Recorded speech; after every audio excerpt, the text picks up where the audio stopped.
మీరు నన్ను ప్రేమించిన ఎడల నా ఆజ్ఞలను గైకొందురు. అది ప్రేమించడం. ప్రేమిస్తే ఏమవుతుంది? ఆయన వాక్యం దగ్గరకు వస్తాం. ఆయన వాక్యంలో ఏమున్నాయి? మనం ఎలా జీవించాలో ఆజ్ఞలు ఉన్నాయి, కట్టడలు ఉన్నాయి, విధులు ఉన్నాయి, శాసనాలు ఉన్నాయి. అవి గైకొనకుండా నాకు దేవుడు అంటే ఇష్టం అని చెబితే అయిపోతుంది. ప్రేమించడం అంటే డెఫినేషన్ ఏంటి? దేవుని ఆజ్ఞలను గైకొనుట. ఎప్పుడైతే ఆయన ఆజ్ఞలను గైకొనాలి అనే పాయింట్ వస్తుందో ఆటోమేటిక్గా మనకు ఒక ఫీలింగ్ వస్తుంది, అమ్మో మన వల్ల ఎక్కడ అవుతుంది. అంటే యూజువల్లీ మనం ఏమనుకుంటామంటే Christian life is not an easy life అనుకుంటాం. అమ్మ ఇది క్రైస్తవ జీవితం మామూలు జీవితం కాదు, బైబిల్ ప్రకారంగా బతకడం అంటే మన వల్ల కాదు అని మనం అనుకుంటాం. జనరల్గా అంతేనా మన ఫీలింగ్? కొంతమంది భయపడుతుంటారు చూడండి, అమ్మో బైబిల్ ప్రకారంగా ఎలా బతుకుతాం, ఏదో 1-2 అంటే పాటిస్తాం కానీ అన్ని ఎక్కడ పాటిస్తాం, మన వల్ల కాదు అని అనుకుంటాం. అలా అంటే దేవుణ్ణి అవమానపరిచినట్టు గుర్తుపెట్టుకుందాం.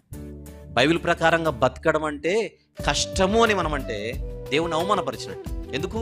మనం బతకలేనంత కఠినంగా జీవితాన్ని దేవుడు ఇచ్చాడని చెప్పడం. మనం బ్రతకలేనంత కష్టమైన జీవితాన్ని దేవుడు ఇవ్వాల. మనము ఆయన ఆజ్ఞలను గైకొనుటయే దేవుణ్ణి ప్రేమించుట. నెక్స్ట్ మాట, ఆయన ఆజ్ఞలు భారమైనవి కాదు. అసలు భారమైనవి ఆయన ఆజ్ఞలు కానప్పుడు నా వల్ల కాదనేటువంటి మాట మన అనడంలో అర్థం లేదు. అనకూడదు అలా అవమానపరిచినట్టు దేవుణ్ణి.